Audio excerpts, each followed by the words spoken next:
Hey guys, welcome back to another video. It's Mr. VR. Today I'm trying to get attacked by Mr. Hippo. I'm so freaking scared.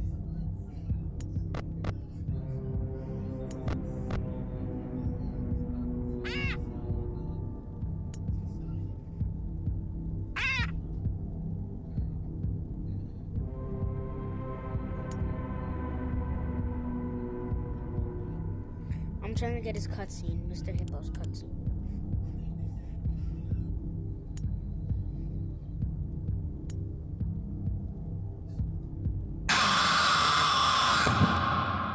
My friend, you have met a terrible, terrible demise. But, I don't feel too bad about it. After all, if it weren't from me, it would have just been from someone else, you know? I guess what I'm trying to say is life goes on. Well, for everyone else, life goes on, not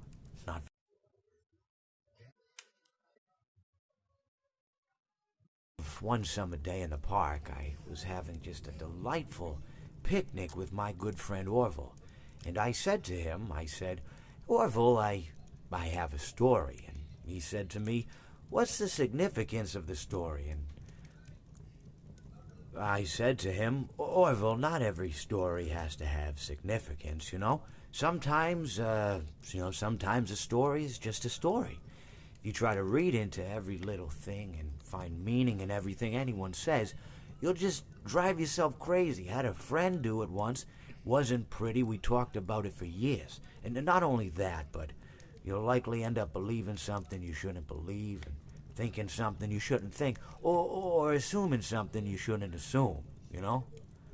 Yeah. Sometimes, I said, a story is just a story. So just be quiet for 1 second of your life and eat your sandwich, okay? Of course, it was only then I realized I'd made sandwiches, and poor Orville was having such difficulty eating it. Elephants have those clumsy hands, you know? Yeah. Actually, I suppose that's the problem. They don't have hands at all, do they? They're all feet. And I couldn't imagine someone asking me to eat a sandwich with my feet. Now, if I recall correctly, there was a bakery nearby. I said to him, Orville, let me go get you some rye bread. Now, I'm unsure if elephants enjoy rye bread, but I assure you that Orville does. Now, this was on a Tuesday, which was good because rye bread was always fresh on Tuesday. They made sourdough bread on Monday and threw it out Wednesday, or rather, they sold it at a discount for people wanting to feed the ducks, and then probably at the end of the day, finally, they threw it all out. I don't recall. I do remember a man who would bring his son to the bakery every Wednesday and then go feed the ducks.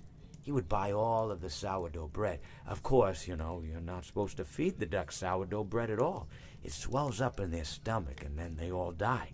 At least that's what I've heard. You know, I never saw any ducks die myself, but I did notice a substantial decrease in the duck population over the course of a few years. I just never thought to stop the man and tell him that he was killing the ducks by feeding them sourdough bread. And if you want my opinion on the matter, and I told Orville this as well, if you want to feed ducks, or birds, or any kind for that matter, it's best to buy seed. I mean, when you think about it, breads of any sort don't occur in nature. They don't grow on trees or spring up from the bushes. I don't think birds know what to do with bread. What was I saying? Oh, yes. So I bought Orville some rye bread. What a fine day it was. Alright, I'll see you in the